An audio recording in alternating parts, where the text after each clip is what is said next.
Well, hello there, folks. I hope you're all doing really good today. Early morning shop session here.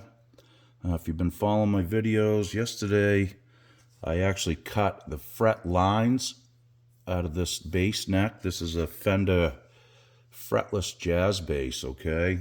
It's quite new. It's a few years old, and that's in really remarkable conditions, just like new. So the owner wanted me to install fret wire in it. So yesterday we cut the markers out. If you'd like to check that video out, I walk you through how to do that.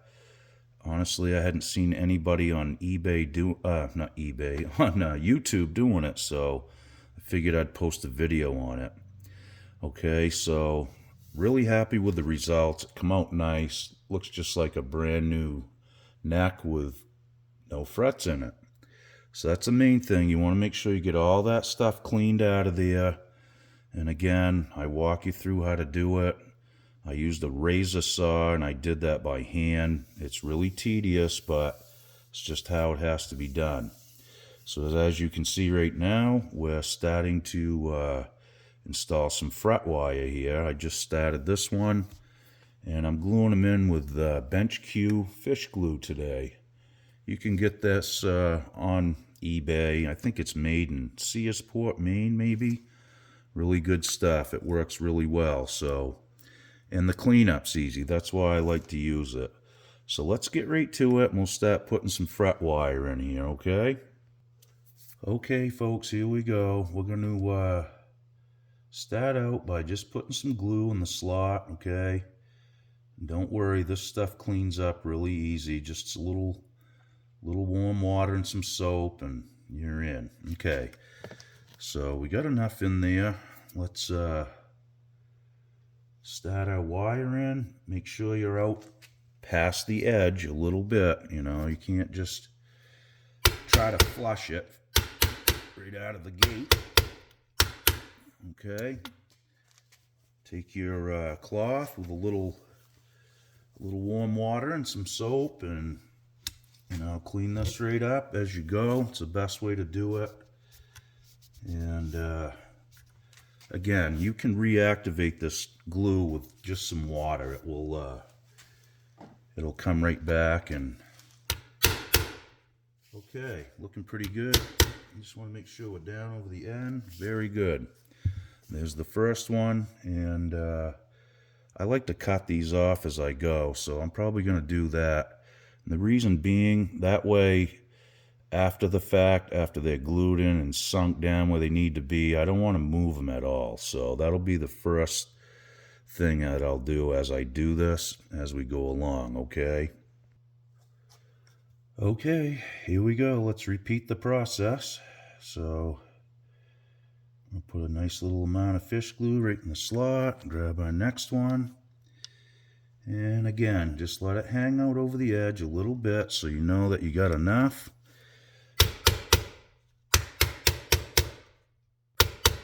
And knock them home. That's it, guys. So, again, take your damp cloth, clean that glue out of there.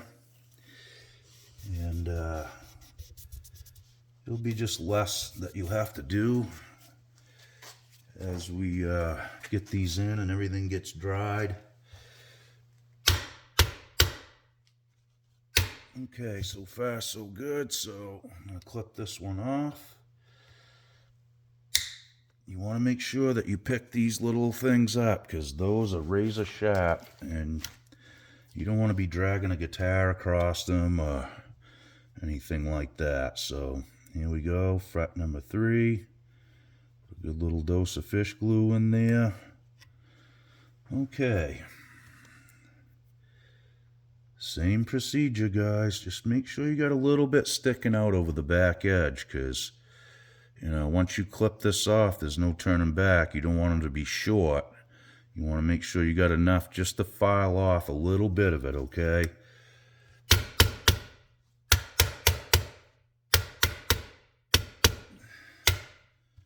These seem to be going in really nice, so that's a good thing. Clip it off. Get rid of the stub and wipe the glue. All right. So far, so good. Yeah, those are sitting down in there really nice. That's what I want. You just take your time, make sure that everything's seated really good right now, so when that glue hits, you know, you don't have any mistakes that you wished you would have done, and you're pulling frets out and all that kind of stuff. It's another reason why I like to use fish glue, just for the next repair guy that comes along. You know, a little heat and you can get these right back out pretty easy. So I'm thinking of the repair guys too, you know, since I'm doing it. It is good practice, so you don't, you know, like, make it harder on the guy that's going to work on it next. Yeah, those are sitting in there really nice. I like that. Just keep an eye on your edges too. You always want to make sure they're not lifted up. That's really something you got to pay attention to as you go along, okay? So we're going to snip this one off. Okay, we'll get rid of the stub. And we'll keep going. Well, I hope you guys are all getting ready for your holiday festivities. I know it's a hectic time of year, but it'll all be over soon enough, right?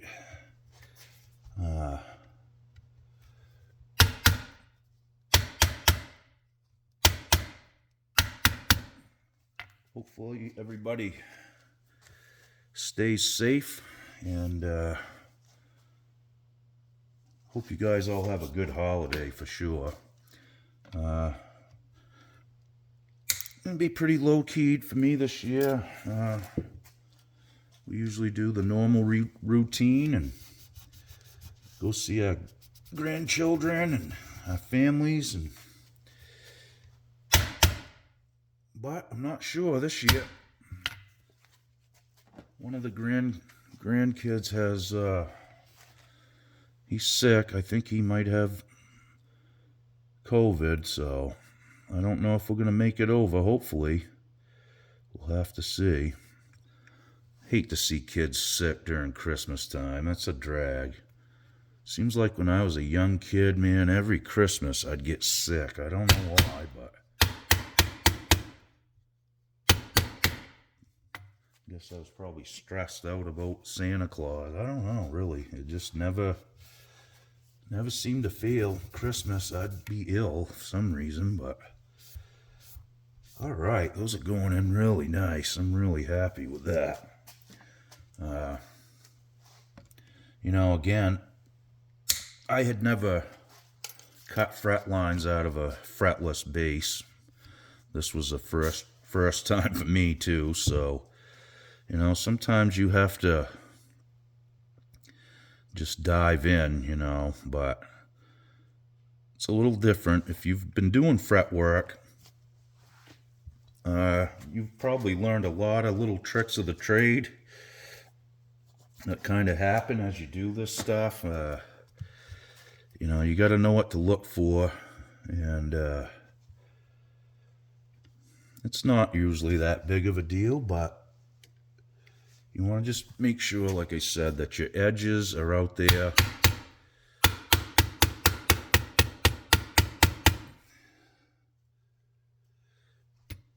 All right, looking good. You know, when you guys are watching me do this in real time, you're probably thinking, wow, why do they charge so much? It doesn't take that long, but I can't shoot all the prep work that's involved in this, because first of all, you guys would be bored out of your minds watching it. But there is a lot of prep work, a lot of sanding, a lot of measuring. You got to make sure the stuff's right, because once you commit and you start, you know, you got to follow through, or you're going to be pulling out frets and doing it over, and is something I do not want to do. I've had a couple instances where I refretted a guitar or a few guitars, and once in a while you'd get one piece of fret wire that might have had a bend in it or a nick or something like that, and you got to change it. But for the most part, this goes pretty good for me. I usually don't have any issues doing it. Yeah. Now I'm just double checking on a few back here. Make sure they're seated good. Keep looking. Go back. Look. Make sure your tangs are seated and the slot's good. Make sure nothing's raised up or anything like that. This is why I use fish glue versus like capillary action thin super glue, because it gives me a little bit of a work time. So if I miss something, I can take care of it before everything just hooks down in there solid, okay? And you can use Tight Bond, you can use super glue. There's, it's completely up to you. I like to use fish glue, like I said, just because of the work time, and also for the repair guy that may have to refret this bass someday. He will thank me 10 times over, I'm sure, that it's not epoxy or anything like that. And looking pretty good, guys.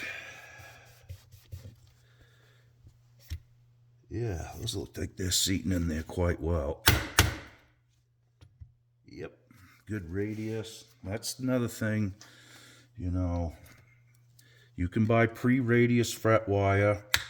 You can radius it yourself. You can even radius it by hand. I've done that a few times when I first started out. Then I eventually built a radius jig. You can buy them too. They're not that expensive and probably well worth it.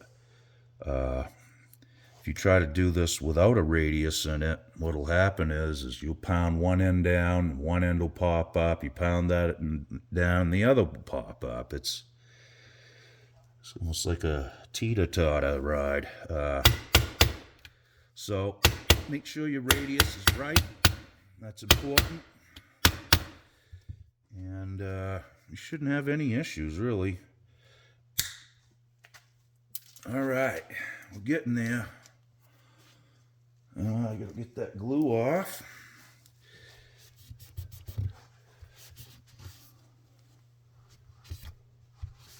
Like I said, this fish glue works really good.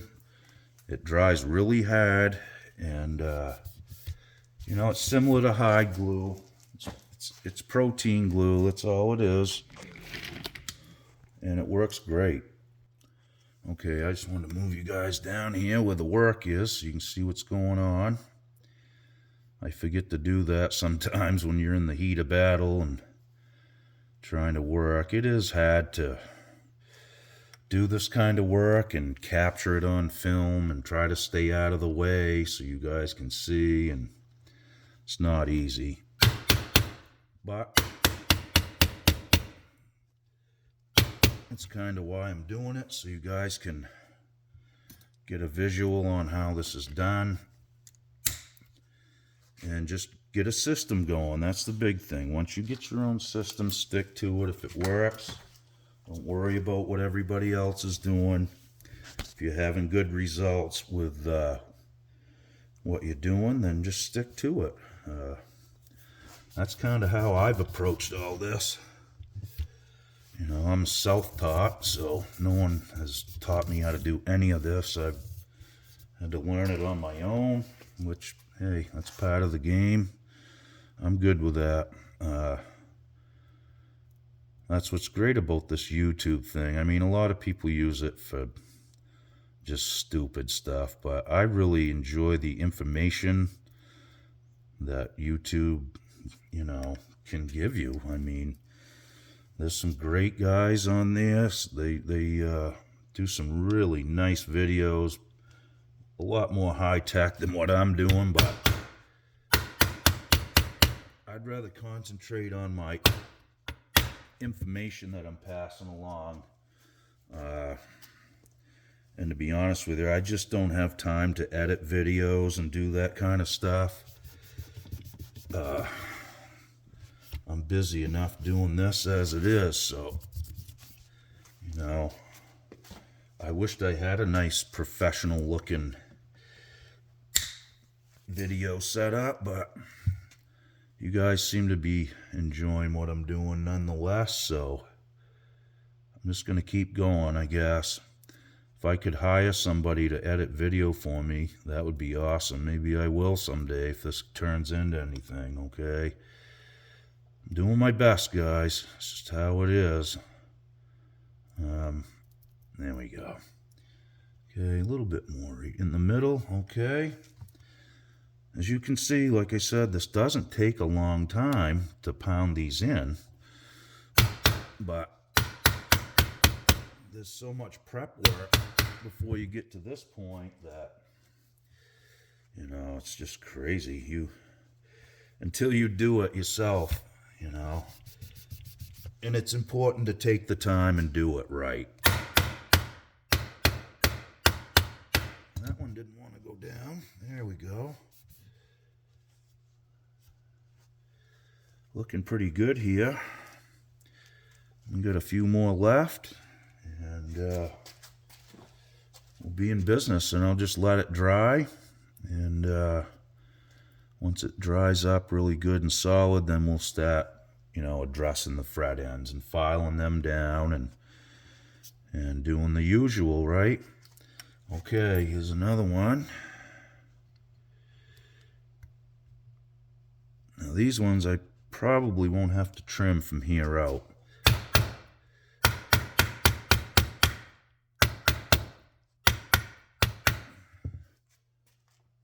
Just so you guys know, I'm using some vintage Fender fret wire.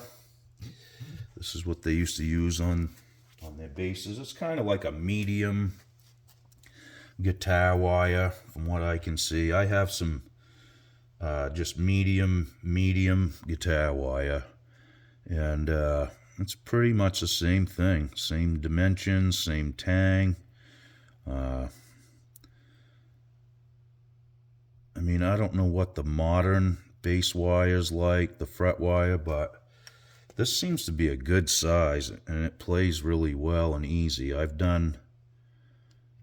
already done a bass with this already. Actually, it was the guy that owns this bass, same customer, and I thought it played really well with that gauge fret wire.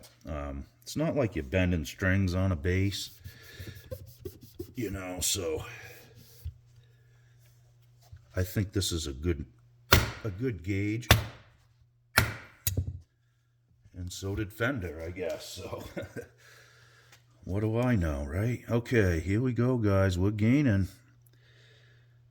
Okay, I got plenty of fish glue to do it, so just take one at a time. I know you're thinking, wow, you could load up the next one and get that ready. Yes, I could, but I don't.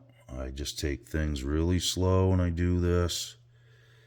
Like I said, it's one fret at a time. And that's the best approach. Make sure you got a little sticking out on each edge now. You don't want to have a short side and one sticking out past. It's just not going to look right, okay? I mean, if it was sticking inside the fretboard a little bit, it probably is not going to affect the playability at all. Especially on a bass, but just visually, it's not pleasing. And in this business, looks are very important, especially first impressions of your work. So Make sure you do a nice job. Take your time. If you're doing this for a customer, even if you're doing it for your own instruments, you know, just take your time with it. Do a nice job. It takes just as long to put them in right as it does wrong.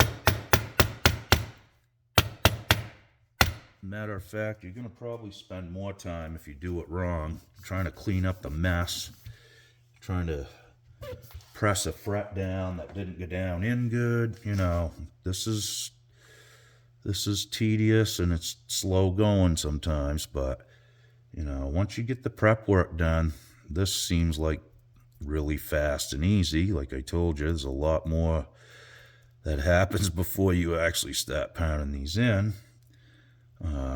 Nonetheless, okay, we got 2 left, guys. All right, like that. So, one right here.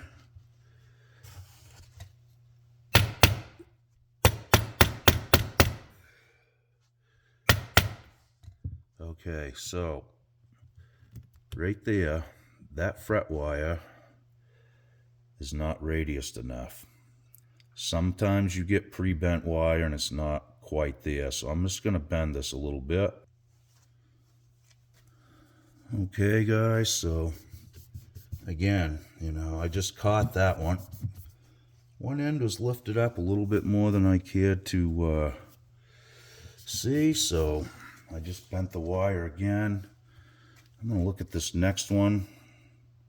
That one's not exactly bent the right radius either, so I'm going to just give this a little bend in my radius bender. Hold on. Okay, I think we're good to go. Once in a while, like I said, you got to check every one, make sure they're bent. This was pre-radius that I bought, but you know, sometimes they miss one here and there. It's just how it goes. Okay, a little more fish glue right in the middle here. Make sure you get it out on the ends real good too. And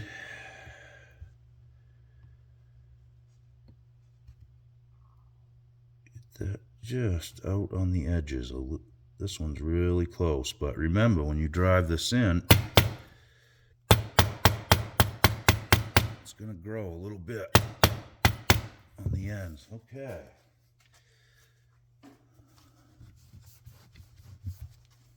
All right, I think what I'll do now is I'm going to go wet my cloth down again with some soap and warm water and give this a nice clean up. As you can see though, I haven't wiped this yet, and very minimal cleanup with fish glue, okay?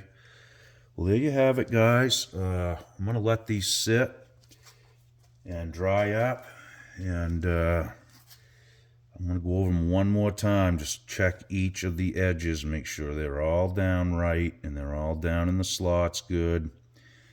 And we should be in good shape. Okay, I think, like I said, though, I know I'm going to have to take this nut out and put a new nut in. This was a fretless base, so the nut slots are cut right down to nothing. You could fill those in too. You know, some bone dust and super glue works great. Any way you'd like to do it, or you can just buy another nut. Okay, guys, well, thanks again for watching. I really appreciate it. I really hope this information helps you guys, you know, if you're planning on doing something like this. Okay, thanks again. We'll see you real soon, guys. Like and subscribe if you haven't. I'd really appreciate it. I'm getting close to hitting 500 subs. Trying to do it before the end of the year.